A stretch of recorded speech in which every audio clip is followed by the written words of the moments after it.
on, everybody? Welcome back for another week of Star Wars The Bad Batch. We're here with the second episode titled Cut and Run, and the reason that this review is up later than I usually do my Disney Plus reviews is quite frankly because I woke up this morning and did not realize that we were getting a new Star Wars Bad Batch episode this week, since the first episode came out this week as well. So yeah, definitely a goof on my end, but I guess I'm not that stressed about it. So I woke up instantly and got straight to it. So Star Wars The Bad Batch, this episode, like I mentioned, is called Cut and Run, and we are following the Bad Batch once again, minus Crosshair, who is now a villain. I should also mention that this is going to be a spoiler review, says it in the title, but do all of these a spoiler. It's hard to talk about each of these individual episodes for any of these Disney Plus shows without getting into spoilers. So yeah, this was a really great episode. I really enjoyed it. It's a very good character episode. You know, not a whole lot of action. There are some action moments and definitely some things that are exciting and fun to watch. But this is far more of a character episode, far more for the character of Hunter, who is like the Rambo-esque leader of the Bad Batch.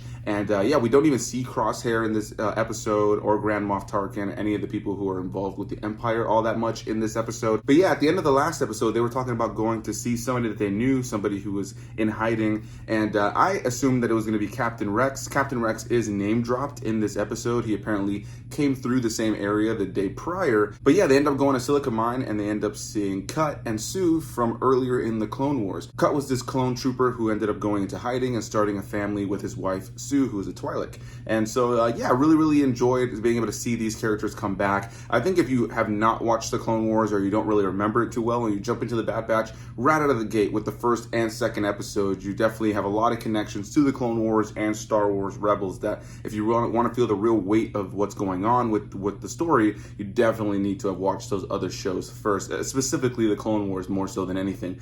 But yeah, most of this episode is spent with the Bad Batch being on Silicon Mine with Cut and Sue and their kids, and Omega being able to play with kids, being able to be on a new planet that she's never been on. She gets excited to see dirt at the very beginning of the episode, take in a fresh breath of air in a new planet. And yeah, you know, it's interesting and you feel for her character. A lot of people are assuming that she's going to be Force sensitive. I feel like that's kind of hinted at in this episode, because she is one of the defected clones like the rest of the Bad Batch, but all of them were kind of made to be something in particular. They ended up coming out defective because they were trying to be made into something particular, separate from the rest of the clone troops.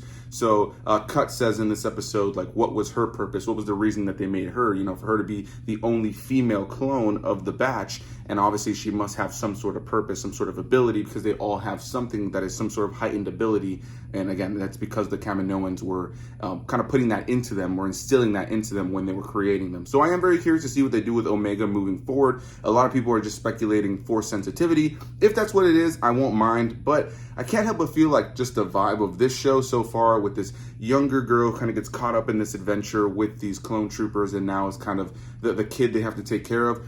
Feels very similar to what they're doing with the Mandalorian right now. So if she is Force sensitive, it does feel very much a little bit like a copy and paste. Not too much so, because it can be different enough. And the idea of a Force sensitive child is something that's kind of a common trope in Star Wars. So, you know, it won't be necessarily something that takes me out of it. But I am very curious to see what they do with that moving forward. But yeah, overall, another beautifully animated episode. And again, Dave Filoni is just top notch. I love the way he tells these stories. I love the way he just views Star Wars. He just knows and understands Star Wars, and that is why he is essentially George Lucas's protege. He is the new George Lucas working at Lucasfilm, because he just understands the Star Wars universe. He understands how to tell these stories in compelling ways, making these characters really fun to watch, and the stories around them being very emotional and having weight. So gotta praise Dave Filoni right out of the gate. And also a lot of love for Dee Bradley Baker, who again, most of the performances in these episodes are him. Majority of the discussion is just him talking to himself, doing these different voices, because he's playing all of these various clone characters. Whether they're the Bad Batch and the main characters that we're following, or characters like Cut who show up in this episode, or the various other clone troopers that are here in the storyline. So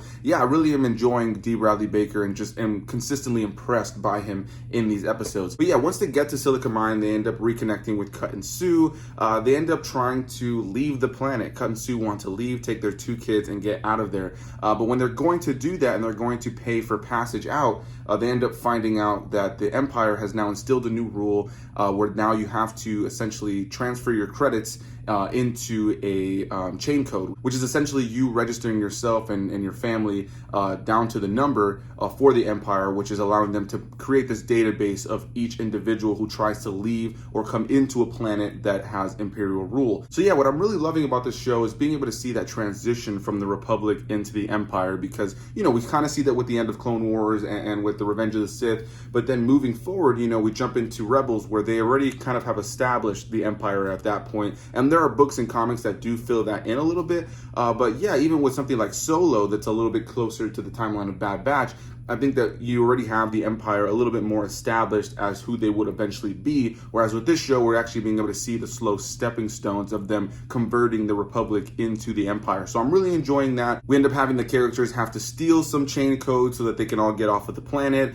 Hunter was actually going to send Omega with Cut and Sue and their kids off of the planet, and Omega ends up not listening to that and comes back to be with Hunter and the rest of the Bad Batch because she feels like she needs to be with them. She wants to be with them. She feels like she's one of them. And so this episode was kind of, you know, Omega realizing that the world is not what she thinks it is. It's a lot more dangerous. She's going to have to keep her eyes open. She's going to have to kind of pay attention to what's around her. You know, she isn't really skilled in that way. She hasn't had any sort of training in any way, shape, or form. And then on the opposite side, you have the Bad Batch, in particular Hunter, having to realize that she's a kid and they're going to have to kind of raise her as a kid. They can't really treat her as a soldier and expect her to know what they know. So Hunter kind of had to go through like a bit of a father lesson in this episode, and I am very curious to see where that goes moving forward. I wonder if we will end up seeing Cut and Sue later on in the show. I love that they were able to tie back to what really were just random smaller characters in the Clone Wars and kind of bring them back into this storyline. I feel like it's natural, it makes sense. I wonder if we'll see characters like Captain Rex in the show, since he was name dropped,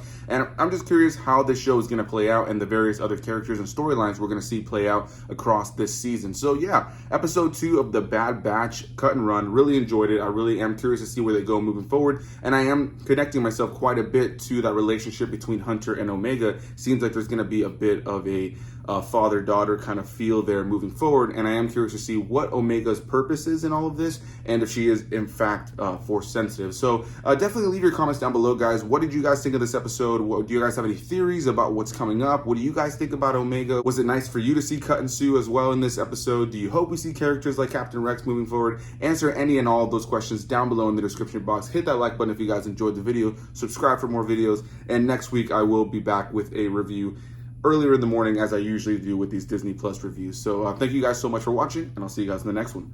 Bye-bye.